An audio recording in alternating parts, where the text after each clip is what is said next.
Cedar Falls Public Library, Friday afternoon, October 15th. The granite steps stretched cold beneath the autumn sky as Michael Reed settled into his usual spot, lunch bag crinkling in his weathered hands. 3 feet away, a small figure hunched forward. 8-year-old Sophie, her designer backpack forgotten, shoulders convulsing with silent sobs that seemed to echo off the stone. Michael's calloused fingers paused mid-unwrap. The turkey sandwich suddenly felt heavy, unnecessary. Without hesitation, he tore the bread in half, the sound sharp in the stillness. Sophie's tear-swollen eyes snapped up, disbelief flickering across her pale face as this stranger offered her the larger piece. 50 yards behind them, concealed by the shadow of an oak tree, a woman in a tailored Armani suit pressed her back against the bark, her breath catching as she witnessed something impossible. For 3 months, Victoria Sterling had wielded corporate power worth billions, commanded boardrooms, negotiated million-dollar deals, yet she couldn't make her own daughter smile. Michael Reed had never intended to become the type of man who noticed crying children. 4 years ago, when Elena died in that rain-soaked intersection on Highway 27, something inside him had calcified, turned inward like a flower closing against winter. The 18-wheeler driver had been texting. The police report later revealed, though that knowledge brought no comfort to the widower left to explain death to a 5-year-old boy. The grief therapist had used words like processing and healing journey, but Michael preferred the honest weight of a wrench in his hand and the predictable problems of broken engines. His garage on Elm Street had become a sanctuary, a place where things could be fixed with logic and patience, where 9-year-old Danny could do homework in the corner while classic rock played softly from the radio. The building itself told the story of Michael's retreat from the world, with Elena's flowering baskets still hanging from the front porch, now filled with withered stems and the ghosts of summer blooms she would never tend again. Inside, the garage smelled of motor oil and coffee grounds, punctuated by the occasional burst of Danny's laughter as he discovered something fascinating in his science textbook. The boy had inherited his mother's curiosity about the world, constantly asking questions about how engines breathed and why metal expanded when heated. Michael answered these inquiries with the same methodical patience he brought to carburetor repairs, finding unexpected comfort in his son's endless fascination with mechanical mysteries. Their conversations about compression ratios and hydraulic systems became a bridge between past and present, connecting the man Elena had loved with the father Danny needed him to be. Their routine was carved in stone with the precision of a Swiss watch. 7 a.m. opening, 6 p.m. closing, dinner at the kitchen table overlooking Elena's herb garden, now wild with neglect and volunteer tomatoes that grew wherever seeds had scattered. Danny never complained about the frozen dinners or the way his father sometimes stared too long at the empty chair where his mother used to sit, animatedly describing her day at the elementary school where she had taught 3rd grade for 12 years. The boy had inherited Elena's intuitive kindness, often leaving his homework to help elderly customers carry heavy parts or offering water to delivery drivers during the scorching summer months when the asphalt shimmered like water and the garage became an oven. Michael watched these small gestures with a mixture of pride and pain, remembering Elena's last whispered words in that sterile hospital room. "Promise me you'll never stop being kind to strangers. That's how we met, remember?" The memory of their first meeting still ambushed Michael at unexpected moments, usually when he was elbow-deep in an engine repair and his mind had wandered from the immediate task. Elena had been stranded on Route 16 with a smoking engine and no cell phone signal, her teacher's salary having not yet stretched to cover reliable transportation or AAA membership. Michael had stopped without thinking, spending 3 hours nursing her ancient Honda back to life while she graded papers on his tailgate and shared stories about her students' latest adventures in creative writing and playground diplomacy. By the time her car was running smoothly, He had already fallen halfway in love with her laugh, and the way she saw wonder in the most ordinary things.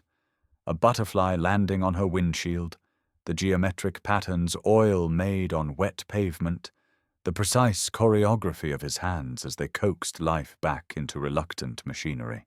Their courtship had unfolded in garage bays and coffee shops, built on shared jokes and comfortable silences that spoke of deeper compatibility than passion alone could provide.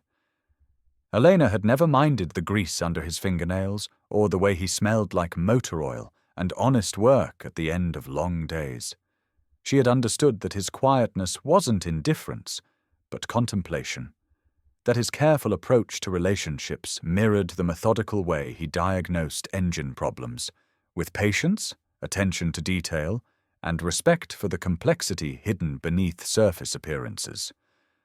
The promise had felt impossible then, wrapped in the sterile smell of hospital disinfectant and the mechanical beeping of machines that measured the final moments of the only woman he had ever loved. Elena's hand had been paper-thin in his, her wedding ring loose enough to slip from fingers that had once been strong enough to wrangle 20 recalcitrant 8-year-olds into mathematical comprehension and literary appreciation.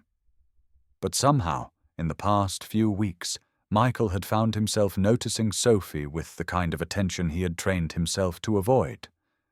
The little girl appeared every weekday afternoon like clockwork, always alone, always carrying that expensive backpack like armor against an indifferent world. She would sit on the library steps until exactly 5:30, when a black sedan with tinted windows would pull up, and she would disappear behind its steel and glass barriers, leaving only the faint impression of her small body on the granite and the lingering question of why a child so young already carried such profound sadness. Michael had never approached her, never interfered with whatever private ritual brought her to those granite steps day after day, with the regularity of a church bell or a factory whistle. Cedar Falls was small enough that everyone knew everyone's business, but Sophie remained an enigma wrapped in designer clothes and careful silence. The other children in town traveled in packs, their bicycles creating impromptu parades down residential streets lined with maple trees and white picket fences, but Sophie always sat alone with the particular stillness of someone much older than her 8 years. Her isolation was so complete, it seemed intentional, as if she had learned early that solitude was safer than the complicated mathematics of childhood friendship. Until today, when the sound of her crying had cut through his careful defenses like a blade, bypassing 4 years of emotional armor to strike directly at the promise he had made to a dying woman. Now, watching Sophie take a hesitant bite of the sandwich, Michael felt something shift in his chest like tectonic plates readjusting after an earthquake. The little girl's eyes closed as she chewed, and for the first time in weeks, her shoulders relaxed from their perpetual defensive hunch. "Thank you, mister," she whispered, her voice barely audible above the rustling leaves that danced around their feet in the October breeze. Michael nodded, throat tight with unexpected emotion, his grease-stained hands suddenly feeling inadequate for the delicacy of this moment. He didn't know that 50 yards away, Victoria Sterling was memorizing every detail of this scene, her perfectly manicured nails digging into the bark of the oak tree as she watched her daughter experience something she had been powerless to provide, despite all her wealth and influence and the small army of child psychologists who had failed to reach Sophie's carefully guarded heart. The next Tuesday arrived with the crisp promise of early winter, the kind of weather that made Michael's joints ache with phantom memories of old football injuries sustained during his brief attempt at college athletics. He had spent the weekend wondering if Sophie would return, if their brief moment of connection had meant anything at all beyond a hungry child accepting food from a stranger. Danny had asked questions over breakfast, innocent inquiries about the sad girl from the library delivered between bites of scrambled eggs and orange juice, and Michael had struggled to explain something he didn't fully understand himself. The boy's natural empathy made him sensitive to others' pain, a trait that both warmed and worried his father in equal measure, especially in a world that often punished kindness as weakness. At 3:15, Michael found himself walking past the library, ostensibly heading to Henderson's hardware store for carburetor cleaner and a new set of socket wrenches that he didn't really need. The excuse felt thin even to him, but he needed to know if the previous Friday had been an isolated incident or the beginning of something more complex and potentially dangerous to the careful equilibrium he had constructed around his grief. Sophie was there, sitting in the same spot on the granite steps, but this time she wasn't alone. A woman sat beside her, elegant in the way that spoke of careful attention to detail rather than natural ease, her presence somehow both commanding and apologetic at the same time. Her auburn hair was pulled back in a perfect chignon that hadn't moved despite the October wind, her clothes understated but clearly expensive in the way that whispered rather than shouted about wealth and social position. She was perhaps 33, with intelligent green eyes that seemed to catalogue every detail of her surroundings like a security camera recording data for later analysis. When she noticed Michael approaching, she rose gracefully from the steps, extending a hand that felt soft and unused to manual labor, the kind of hand that had never changed a tire or scrubbed grease from beneath fingernails, or known the particular satisfaction of fixing something that had been broken. "I'm Vivian," she said, her voice carrying the faintest trace of nervous energy beneath its polished surface. "Sophie told me about your kindness yesterday. I wanted to thank you personally."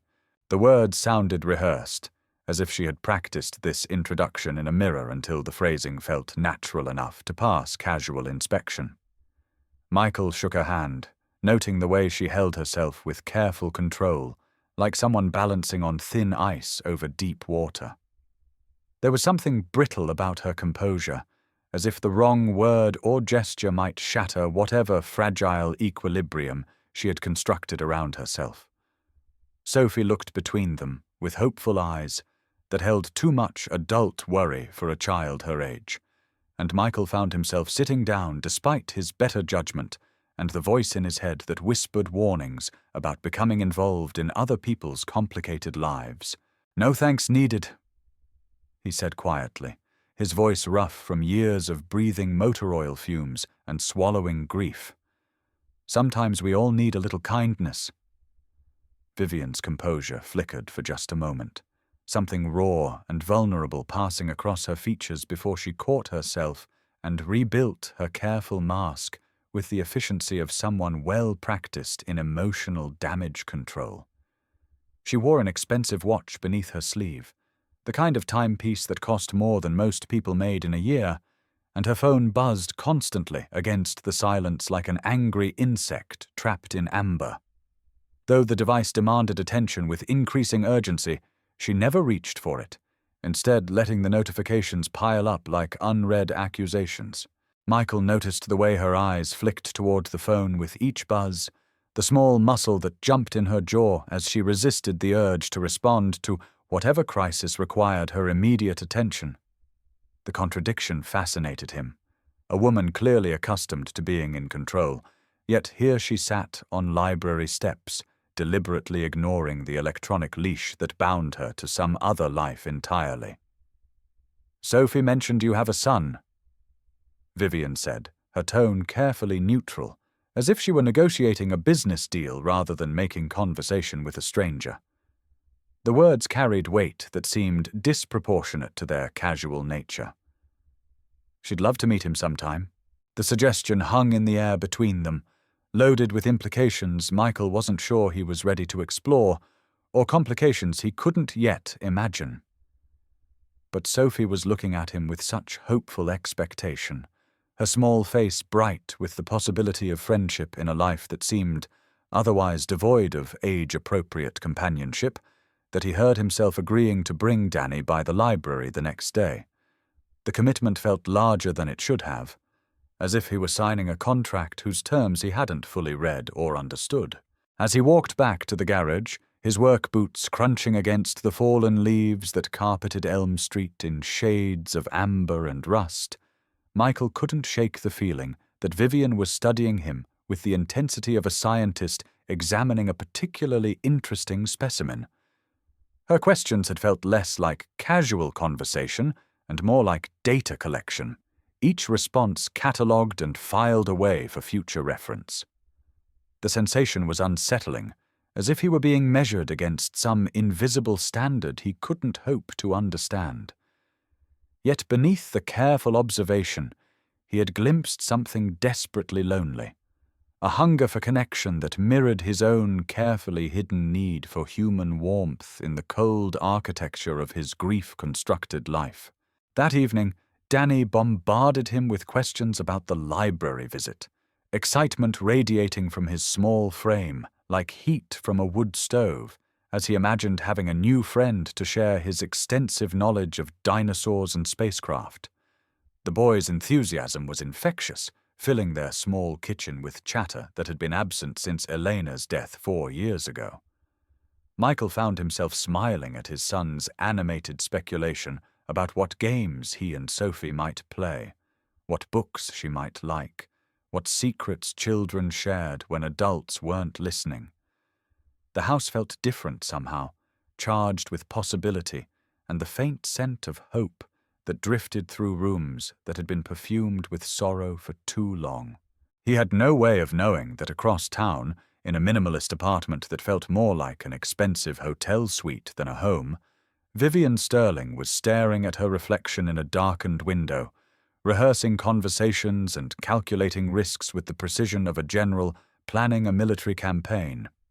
The billionaire CEO who commanded respect in boardrooms across the country, who had built a technology empire from venture capital and sheer determination, was terrified of disappointing a 9-year-old boy and his grieving father. Her hands shook as she practiced maternal responses in the mirror, afraid that her inexperience with normal family interactions would betray the deception she had constructed around her true identity, like a house of cards that might collapse at the slightest disturbance. The friendship that developed over the following 3 weeks felt organic, unforced, like a plant growing toward sunlight without conscious effort or artificial encouragement.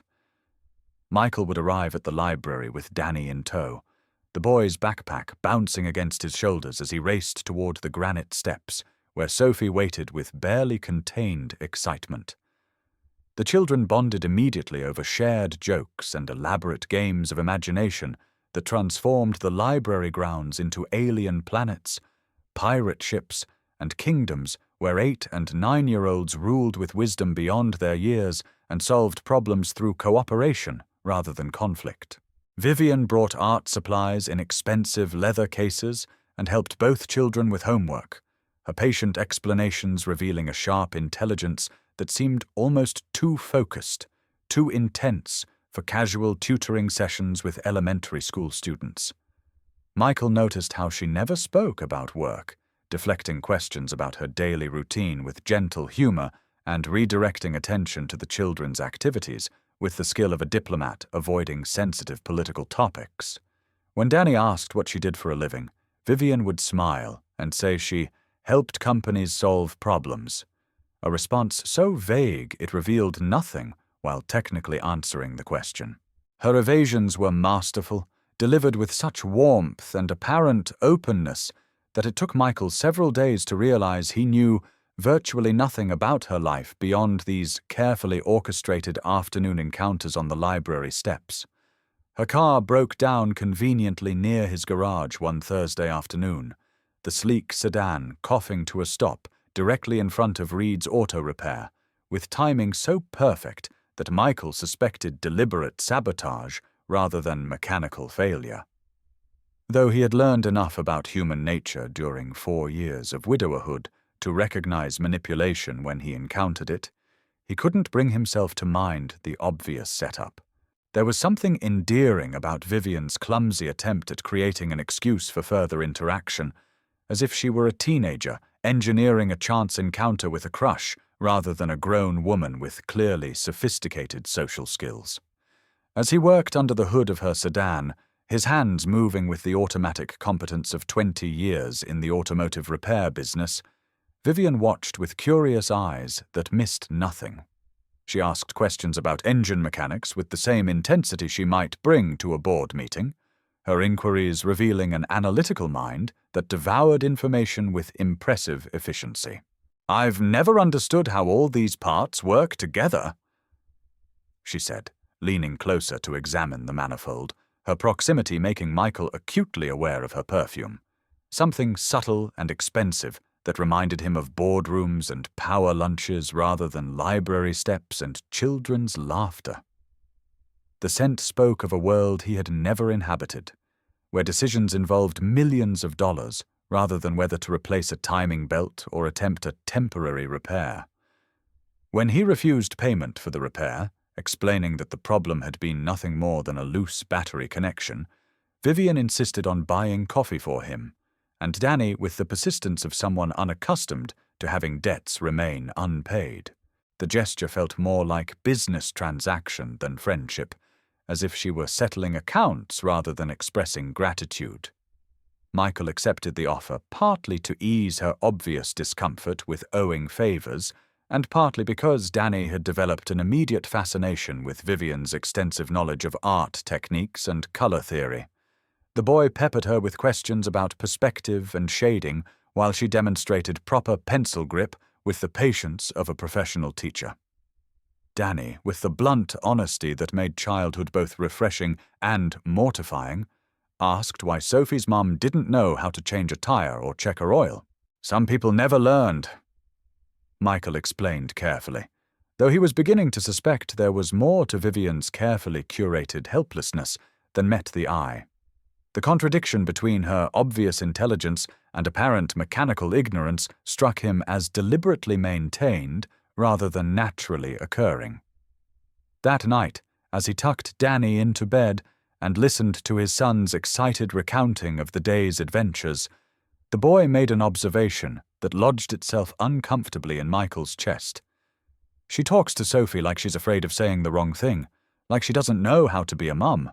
The words echoed Elena's voice from beyond the grave, reminding Michael of his promise to remain open to kindness, even when it came wrapped in mystery and apparent contradiction.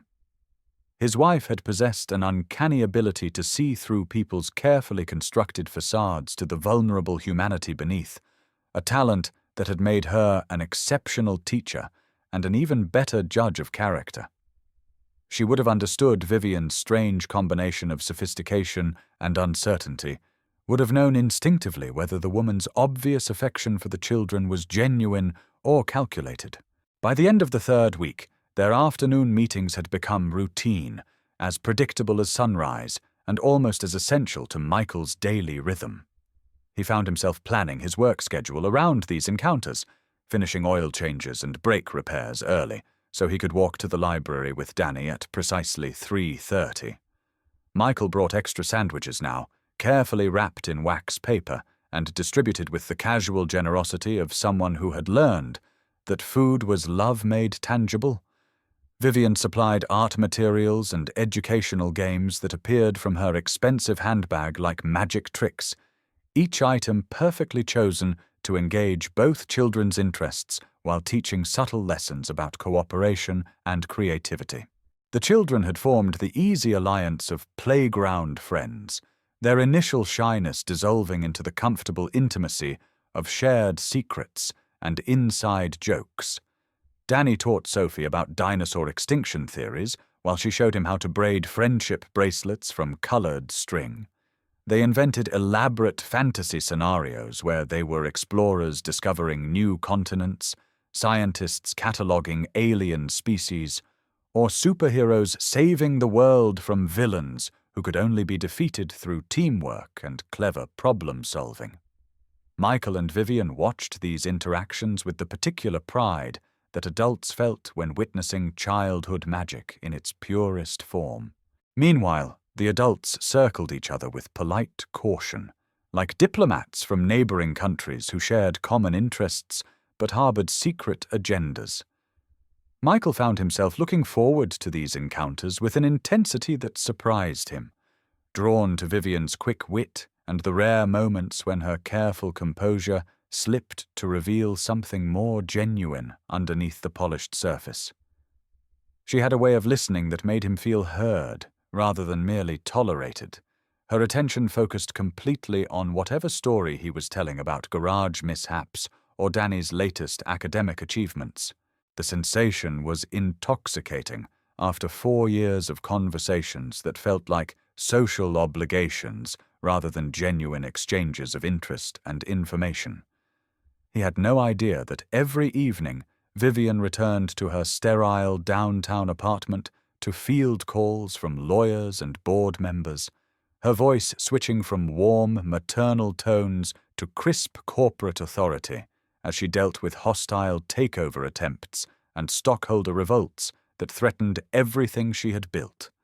The transition was jarring, like stepping from a warm kitchen into a freezer, and she found herself struggling to maintain the emotional compartmentalization that had once come as naturally as breathing. The unraveling began on a grey Thursday afternoon in early November, when the first snow had begun to dust the library steps with crystalline promises of winter's approach. Danny had been organizing his backpack when a folded newspaper slipped from Vivian's purse, falling open to reveal a business section featuring a familiar face beneath headlines that screamed corporate intrigue and personal scandal. The photograph showed a woman in an expensive suit standing behind a podium bearing the logo of Aurora Dynamics, her posture commanding respect from a room full of men in similar attire. But it was the eyes that gave her away. The same intelligent green eyes that had watched Danny struggle with his art projects, the same careful composure that Michael had come to associate with Vivian's particular brand of controlled grace. Aurora Dynamics CEO Victoria Sterling, from tech pioneer to custody battle. The headline proclaimed in bold letters that seemed to dance mockingly across the newsprint. Michael stared at the photograph, his mind struggling to reconcile the polished executive in the image with the woman who had spent the past month patiently teaching his son to sketch cartoon animals and asking earnest questions about carburetor maintenance. Victoria Sterling. Vivian. The same person, yet so fundamentally different that Michael felt as if he were looking at a sophisticated piece of performance art rather than a simple case of mistaken identity. Michael's hands trembled as he read the article, each paragraph revealing another layer of deception that had been carefully constructed around the simple fiction of a single mother trying to connect with her child. Aurora Dynamics, the robotics company whose innovations had revolutionized manufacturing across the Midwest and employed thousands of people in facilities that dotted the industrial landscape, like cathedrals to technological progress. Custody battle, a bitter divorce that had splashed across society pages for months, dissecting the private life of a public figure with the ruthless efficiency of a skilled surgeon. Neglect accusations, a mother too consumed with corporate power to properly care for her own child, or so the narrative suggested. The photograph showed Victoria Sterling in a boardroom, commanding respect from men in expensive suits, her presence radiating the kind of authority that could reshape industries with a single decision. Nothing about the image suggested the tentative woman who had spent weeks asking Michael about tire pressure and carburetor maintenance, or the patient tutor who had helped Danny understand the relationship between mathematical concepts and artistic expression. Danny looked between the newspaper and the approaching figures of Vivian and Sophie, confusion written clearly across his features like a child's drawing in primary colors. "Dad, why does this lady look like Sophie's mum?" he asked, his voice cutting through the autumn air with devastating clarity and the particular innocence that made children both truthful and dangerous. Michael watched Vivian's face drain of color as she spotted the newspaper in his hands, her careful mask finally slipping to reveal something raw and desperate underneath. Sophie continued chattering about her art project, oblivious to the tension crackling between the adults like electricity before a storm, her voice a soundtrack of childhood innocence against the backdrop of adult deception and its inevitable consequences. We need to talk." Michael said quietly, his voice carrying none of the warmth that had developed over their weeks of friendship. The words felt heavy in his mouth, weighted with disappointment, and the particular kind of betrayal that came from discovering that someone had been performing rather than simply being present. Vivian nodded mutely, her throat working as she swallowed whatever explanation she had been preparing for this moment.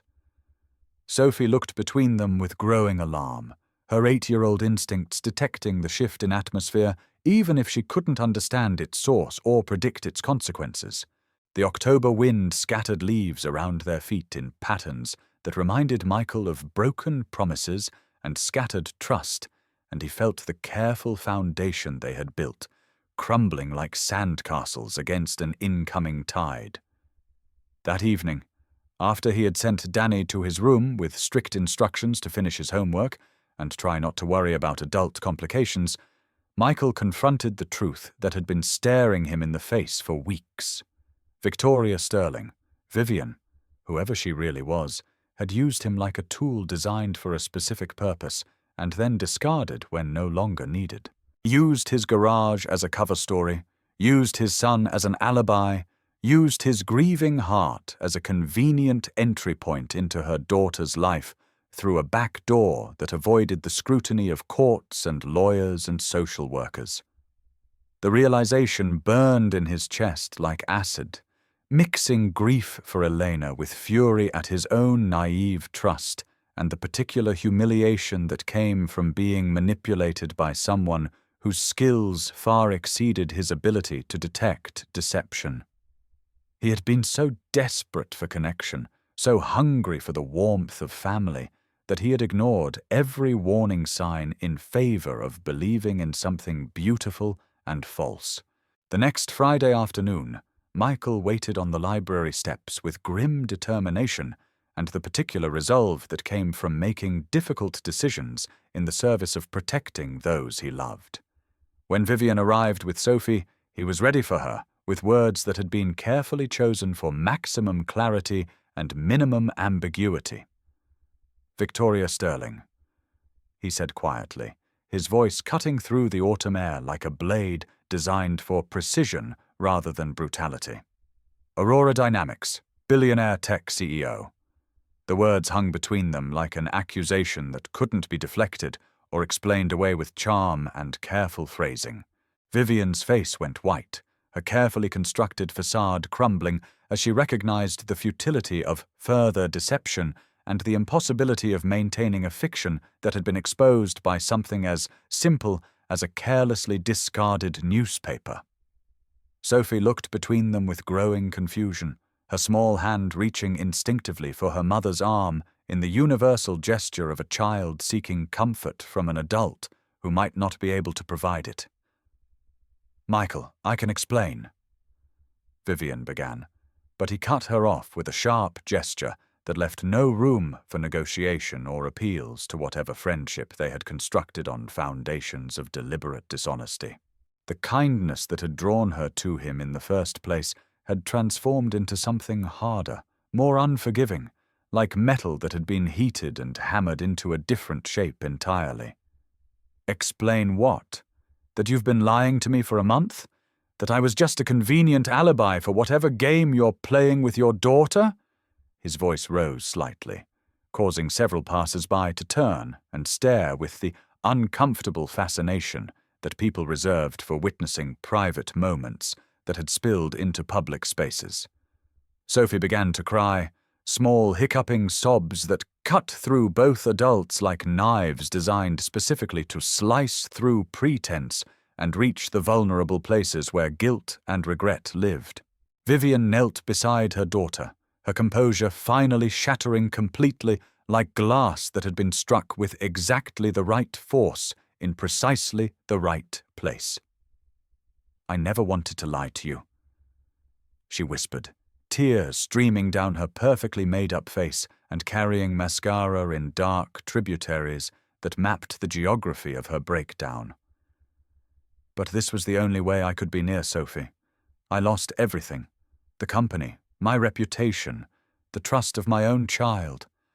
These afternoons were all I had left. Michael watched her break down, his anger warring with unwilling sympathy, and the uncomfortable recognition that pain was pain, regardless of its source or the circumstances that had created it. Sophie clung to her mother, her cries growing louder as she sensed the finality in the air between the adults, like smoke from a fire that couldn't be extinguished. Elena's voice echoed in Michael's mind, reminding him of promises made in hospital rooms and the importance of kindness even in the face of betrayal and the particular cruelty that came from good intentions wrapped in deception. But Danny's trust had been violated too, and Michael's first responsibility was to protect his son from the collateral damage of adult deception and the complicated mathematics of relationships that couldn't be solved with simple addition and subtraction. "We're done here," he said finally, his voice hollow with disappointment and the particular sadness that came from watching something beautiful reveal itself to be fundamentally false. "Don't come back."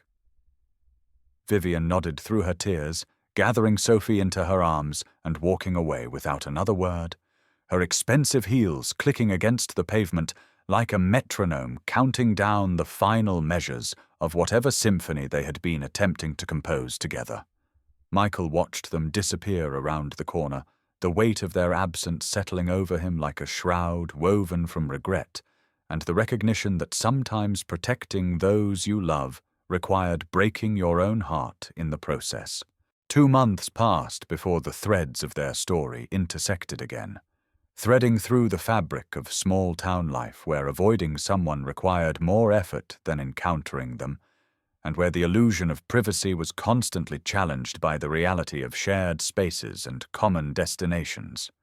Michael had returned to his routine of work and solitary dinners, while Danny asked fewer and fewer questions about Sophie and her mysterious mother with each passing week. The garage provided its familiar comfort, the honest simplicity of broken things that could be fixed with the right tools and enough patience, unlike the complex machinery of human relationships that seemed to require instruction manuals that had never been written. Michael told himself he was content with this predictable life, even as he found himself avoiding the library and the memories it contained like rooms in a house where someone had died. The Cedar Falls annual winter festival arrived with its usual fanfare of hot chocolate stands and carnival games that transformed the town square into a temporary wonderland of lights and laughter. Michael had brought Danny reluctantly, yielding to his son's persistent requests and the gentle pressure of well-meaning neighbors who insisted that isolation was unhealthy for both father and child. The festival sprawled across the town square, filled with families and laughter and the kind of community warmth that made small towns feel like extended families, where everyone knew everyone's business and cared about each other's welfare with varying degrees of success. Michael was buying caramel apples when he spotted them, Sophie and Vivian at a charity booth, ladling soup for the homeless with quiet efficiency, and the kind of focused attention that suggested this was meaningful work rather than social obligation. Sophie saw them first, her face lighting up with unguarded joy before uncertainty crept in like shadows at sunset. She whispered something to her mother, who looked up with startled recognition and something that might have been hope if Michael had been inclined to interpret her expression charitably. For a moment, their eyes met across the crowded festival, and Michael saw something different in Vivian's expression from the careful calculation he remembered. The polished facade was gone, replaced by something raw and more honest, like a photograph that had been developed without the usual filters and touch-ups that concealed imperfections. She looked tired, older somehow, as if the months of legal battles and corporate restructuring had worn away her polished exterior to reveal something more authentic underneath. Before Michael could decide whether to approach or retreat into the crowd where anonymity was possible, Sophie took the decision out of his hands with the directness that made children both refreshing and terrifying. She ran toward them with 8-year-old abandon, her arms outstretched for Danny, who responded with equal enthusiasm and the particular joy that came from unexpected reunions with people who had been mourned as lost. The children embraced as if no time had passed, their friendship picking up exactly where it had left off, with the resilience that made childhood relationships both fragile and surprisingly durable. Michael found himself walking toward Vivian despite his better judgment, drawn by the vulnerability in her eyes and the memory of Elena's voice urging kindness even in the face of past hurts and the complicated geography of forgiveness. "Hello, Michael," Vivian said quietly, her voice stripped of its former careful modulation and carrying the particular exhaustion that came from fighting battles on multiple fronts. She looked different. Her clothes were still expensive, but less perfectly pressed, her hair pulled back in a simple ponytail rather than an elaborate style that required professional maintenance. Most noticeably, she wore no makeup to hide the shadows under her eyes, or the lines that spoke of sleepless nights and difficult decisions made in isolation. "Hello, Victoria," he replied, using her real name deliberately like a key designed to unlock whatever truth might remain between them. She flinched slightly but didn't correct him, accepting the distance his formality created as the price of whatever conversation might follow. They stood in awkward silence, watching their children reconnect with the easy forgiveness of youth and the particular magic that made childhood friendships simultaneously simple and profound. "I stepped down from Aurora Dynamics," Vivian said suddenly, her words tumbling out as if she had been rehearsing them for weeks, but had never found the right moment for delivery. "David has primary custody, but we're in mediation. Sophie gets to choose her weekend activities now." Michael nodded, unsure how to respond to this information or what reaction she was hoping to provoke. The festival swirled around them, full of life and noise and the particular chaos that made public gatherings both overwhelming and oddly intimate, but their conversation felt isolated, suspended in its own bubble of tension and unresolved hurt. The crisis came without warning, the way disasters always do when people are focused on other concerns and fail to notice the signs that seem obvious only in retrospect. One moment Sophie was laughing with Danny at the ring toss game, her voice bright with the particular joy that came from shared victories and friendly competition. And the next she had vanished into the crowd like a small ghost that had never been there at all. Michael and Vivian searched frantically, their past grievances forgotten in the face of parental terror and the recognition that some things transcended personal hurt and demanded immediate cooperation. They split up, covering different sections of the festival, with the systematic efficiency of people who understood that panic was a luxury they couldn't afford when a child's safety was at stake. Michael's heart hammered against his ribs as he imagined losing another person he cared about, the old grief mixing with new fear in a cocktail that threatened to overwhelm his ability to think clearly and act rationally. The festival that had seemed charming and innocent suddenly revealed itself as a maze of potential dangers where a small child could disappear forever in the space between one breath and the next. 20 minutes later, they found her at the petting zoo on the far side of the festival, sitting alone beside a pen of goats and crying quietly, with the particular desolation that came from being lost in a world that seemed designed for people much larger and more confident than 8-year-old girls. Vivian dropped to her knees beside her daughter, gathering the little girl into her arms with fierce protectiveness and the desperate relief of someone who had imagined the worst possible outcomes and been given an unexpected reprieve. Michael knelt beside them, checking Sophie for injuries with the automatic competence of a parent, his hands gentle despite their earlier trembling. "I got scared," Sophie whispered against her mother's shoulder, her voice muffled by expensive fabric and the particular comfort that came from being held by someone who loved you unconditionally. "There were too many people, and I couldn't find you." The admission hung in the air like a confession of vulnerability that connected all three adults to their own moments of feeling lost and overwhelmed by circumstances beyond their control. "You're safe now," Vivian murmured, her voice thick with tears of relief and the particular gratitude that came from being given a second chance to be the mother she had always wanted to be. "Mommy's here. Michael's here." The inclusion of his name in her litany of comfort surprised him, suggesting a trust that he hadn't expected and perhaps didn't deserve after their bitter parting. Sophie reached for him with one small hand, and Michael took it without thinking, completing a circle of protection around the frightened child that felt both natural and revolutionary. In that moment, old hurts seemed less important than the simple fact of Sophie's safety and the shared relief of two adults who had nearly lost something precious through inattention and the failure to anticipate how quickly situations could change when children were involved.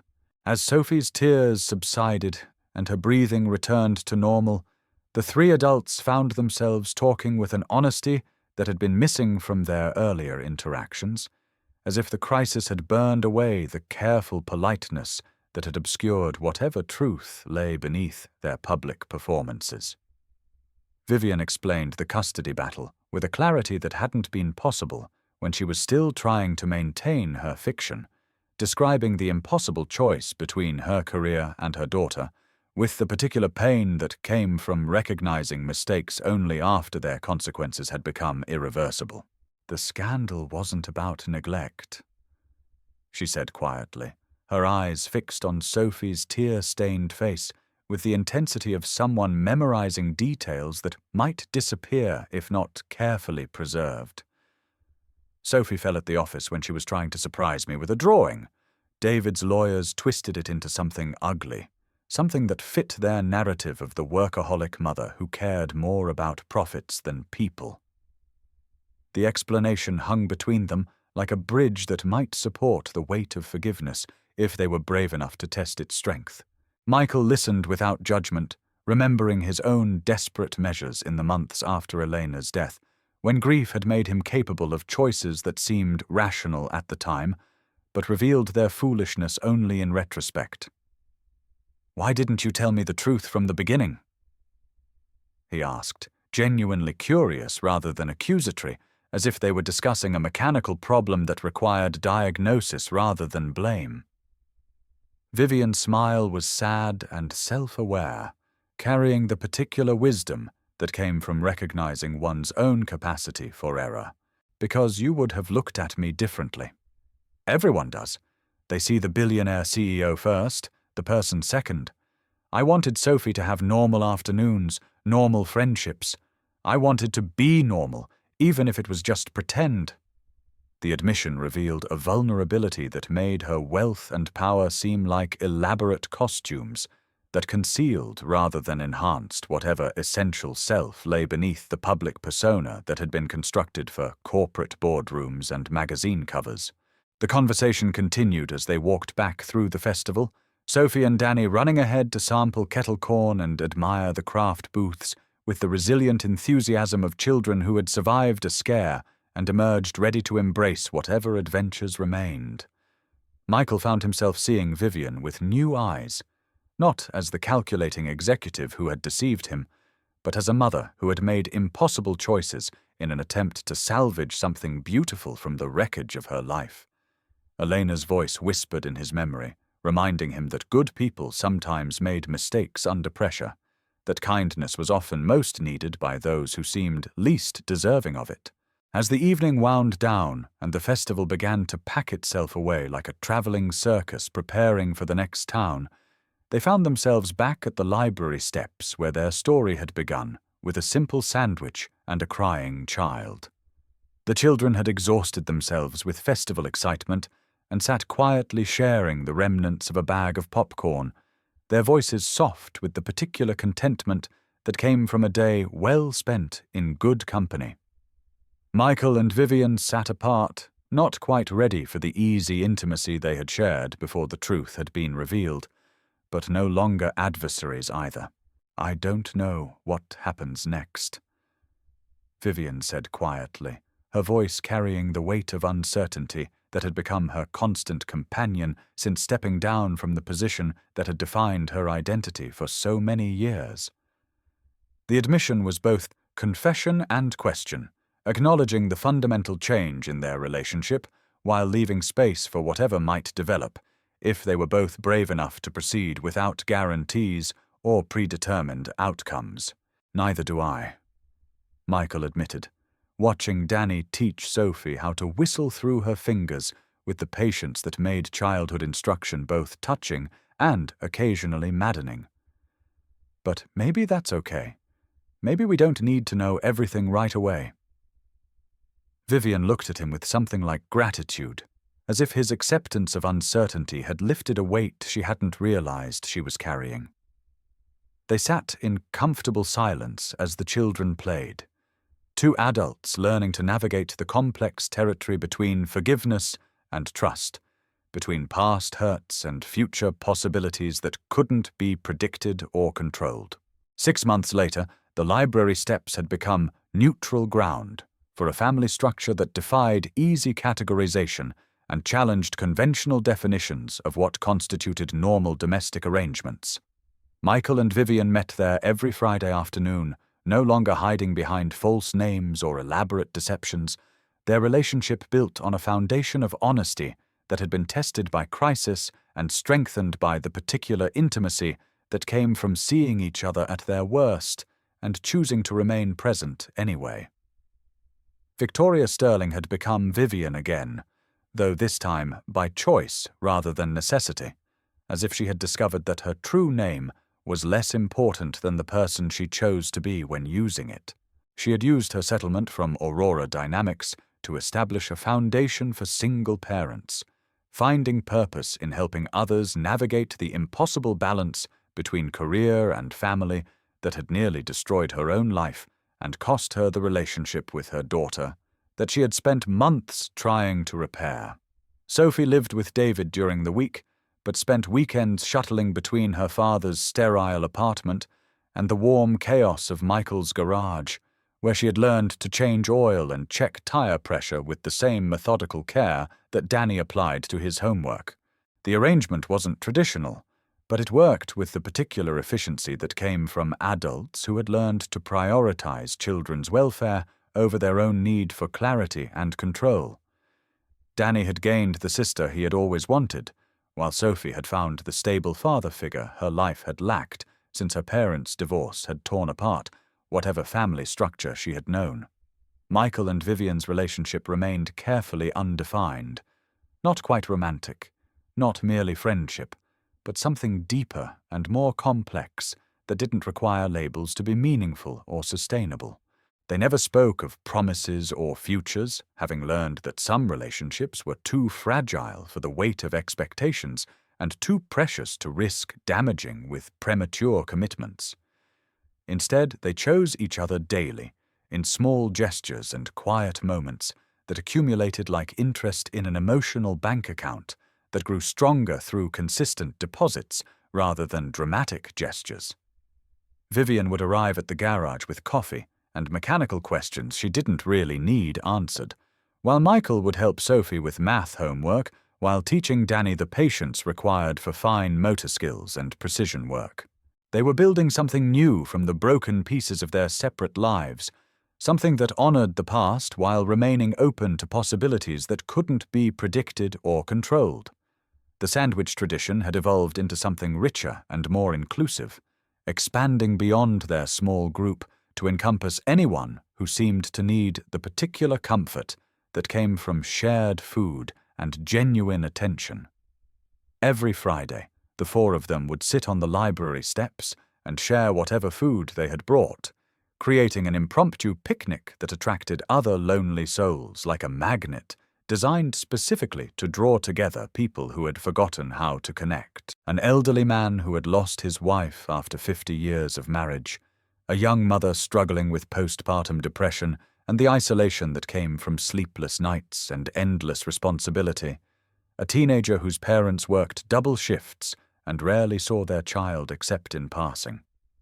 They all found welcome at their informal table that had no membership requirements beyond a willingness to sit still long enough to eat something, and perhaps share whatever burden had brought them, to seek solace in the company of strangers who might become friends if given sufficient time and encouragement.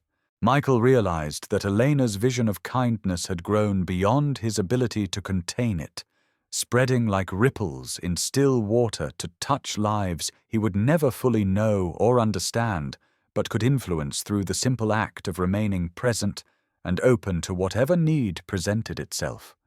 On this particular Friday evening in late spring, as the Iowa sunset painted the sky in shades of amber and rose that reminded him of the way Elena had looked in candlelight, Michael found himself thinking about love without definition or expectations. Sophie was teaching Danny an elaborate clapping game that involved increasingly complex rhythms and coordination. While Vivian sketched their interaction in a small notebook she carried everywhere like a visual diary of moments that might otherwise be lost to memory and the relentless forward motion of daily life. The scene was peaceful, ordinary, perfect in its imperfection and the particular beauty that came from people who had learned to appreciate simple pleasures after experiencing loss that had taught them the value of presence over perfection. Michael caught Vivian's eye and smiled, seeing his own contentment reflected in her expression like a mirror that showed not what was, but what could be if they continued to choose each other despite the absence of guarantees. "What are you thinking about?" she asked quietly, her voice carrying the comfortable intimacy of shared silence and the particular trust that came from knowing someone well enough to ask personal questions, without fear of rejection or misunderstanding. "Nothing important," he replied, though they both knew that wasn't entirely true, and that sometimes the most important thoughts were the ones that seemed too simple or obvious to merit discussion. He was thinking about Elena's promise, about the way kindness had led him to this moment, through a path that had seemed impossible when he was sitting in a hospital room watching the only woman he had ever loved slip away from him one breath at a time. He was thinking about the family they had accidentally created from fragments of other families, and how love could be both more and less complicated than people expected when they approached it with honest intentions and realistic expectations. Most of all, he was thinking about how some love stories didn't have endings in the traditional sense, only continuations that required daily choice and the willingness to remain present for whatever came next, whether that was joy or sorrow or the ordinary mixture of both that constituted most people's experience of being alive and connected to others who mattered enough to influence the choices that shaped the direction of days and years and ultimately entire lives. The children's laughter echoed off the library steps as the first stars appeared in the darkening sky, like promises that tomorrow would bring new opportunities for grace or failure, connection or isolation, kindness or the failure to recognize need when it presented itself in forms that didn't match expectations. Tomorrow would bring new challenges, new choices, new opportunities to honor or betray the promises that had been made to the living and the dead, and the children who represented the future that stretched ahead like an unwritten story waiting for authors brave enough to pick up the pen. But tonight, in this moment, that felt both temporary and eternal, Michael Reed was exactly where he belonged, surrounded by the people who had taught him that love was not about possession or promises or the security that came from controlling outcomes, but about showing up again and again for the small miracles that masqueraded as ordinary life and revealed their true nature only to those who had learned to see beyond surface appearances to the sacred ordinary that connected all human experience in ways that transcended individual understanding, but could be felt in moments like this one, when everything was exactly as it should be, despite all evidence to the contrary.